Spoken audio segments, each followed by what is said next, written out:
तो प्यारे बच्चों, आज की इस वीडियो में हम एक बहुत ही मोस्ट इंपॉर्टेंट टॉपिक को डिस्कस करने जा रहे हैं, जिसे हम कहते हैं जैव मंडल, बोले तो बायोस्फीयर। प्यारे बच्चों, ये आपके बोर्ड एग्जाम में अब तक 2 बार 2 नंबर में पूछा जा चुका है। तो प्यारे बच्चों, हमने यहां पर जैव मंडल, बायोस्फीयर के बारे में बहुत ही सरल तरीके से लिख दिया है। बस आपको समझना है और अपनी कॉपी में नोट कर लेना है। तो चलिए फिर शुरू करते हैं। तो प्यारे बच्चों, ब्लैक पेन से आप ये हेडिंग डालेंगे, लिखेंगे जैव मंडल, इंग्लिश में कहते हैं बायोस्फीयर। अब बहुत ध्यान समझना। देखिए, जैव मंडल पृथ्वी का वह हिस्सा है जहां जीवन मौजूद है। इसमें सभी जीवित जीव जैसे पौधे, जानवर और सूक्ष्म जीव और उनके रहने के वातावरण जैसे भूमि, जल और वायुमंडल शामिल है। इसे पृथ्वी का जीवन क्षेत्र भी कहा जाता है, जहां सभी पारिस्थितिकी तंत्र एक दूसरे से जुड़े हुए हैं। जैव मंडल में अनेक भू रासायनिक चक्र चलते रहते हैं। बायोस्फीयर में जीवन के लिए आवश्यक सभी तत्व मौजूद होते हैं, जैसे पानी, हवा, सूर्य का प्रकाश और पोषक तत्व। ये एक जटिल प्रणाली है जो लगातार बदलती रहती है, लेकिन ये जीवन के लिए एक स्थिर और अनुकूल वातावरण प्रदान करती है। तो प्यारे बच्चों, हमने क्या जाना? सर, हमने जाना कि जैव मंडल पृथ्वी का एक हिस्सा है जहां जीवन मौजूद है और इसमें सभी जीव जंतु, पेड़ पौधे, जानवर, सूक्ष्म जीव रहते हैं।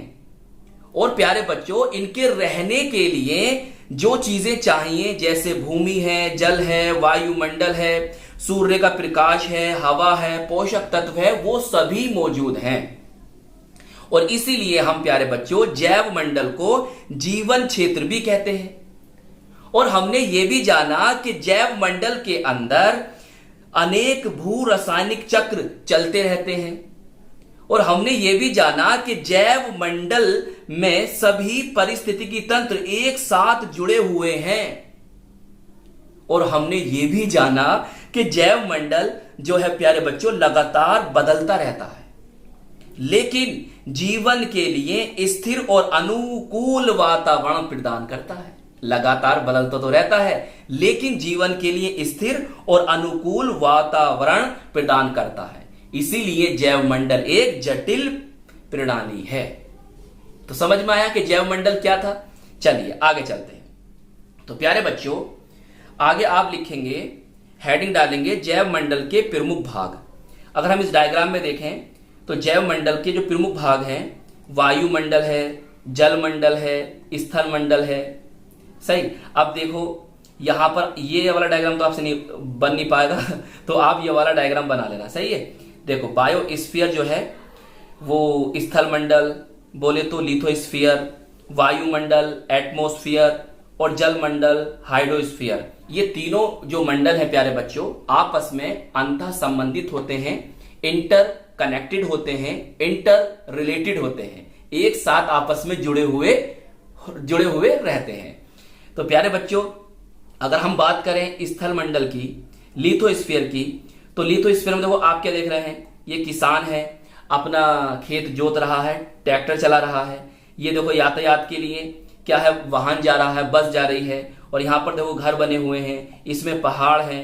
तो ये सब चीजें कहां आ रही हैं? स्थल मंडल के अंदर आती हैं प्यारे बच्चों। तो आप कह सकते हो कि स्थल मंडल जो होता है वो पृथ्वी का एक ठोस सतह होती है, जहां आपको रहने के लिए भूमि मिलेगी, चट्टाने हैं, पहाड़ हैं और खेती करने के लिए जमीन वगैरह होती है, सब स्थल मंडल में।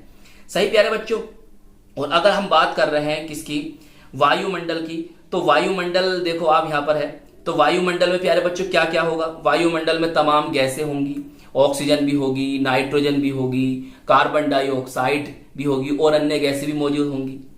सही। इसी तरह से अगर हम बात करें प्यारे बच्चों हाइड्रोस्फीयर, बोले तो जल मंडल की, तो प्यारे बच्चों जल मंडल में आपके तमाम महासागर आ जाएंगे, झीलें आ जाएंगी, नदियां आ जाएंगी, नहरें आ जाएंगी। ये सब क्या है? जल मंडल हाइड्रोस्फीयर का भाग है। तो कुल मिलाकर आपको याद रखना है कि जैव मंडल के जो प्रमुख भाग हैं, वायुमंडल है, सही लिख लेना आप, और जलमंडल है और स्थल मंडल है, सही है। और ये वाला डायग्राम बना लेना। चलिए अब नीचे इन तीनों हेडिंग के बाद आप नीचे ये लिख देंगे, अतः इन तीनों क्षेत्रों में जीवन मौजूद है और वह एक दूसरे के साथ अंतः संबंधित है।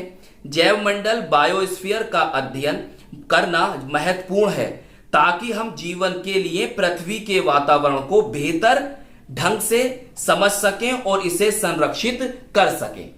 तो प्यारे बच्चों, आज हमने क्या जाना? आज हमने जैव मंडल, बोले तो बायोस्फीयर के बारे में जाना। तो आई होप ये क्वेश्चन आपको अच्छी तरह से समझ में आ गया होगा।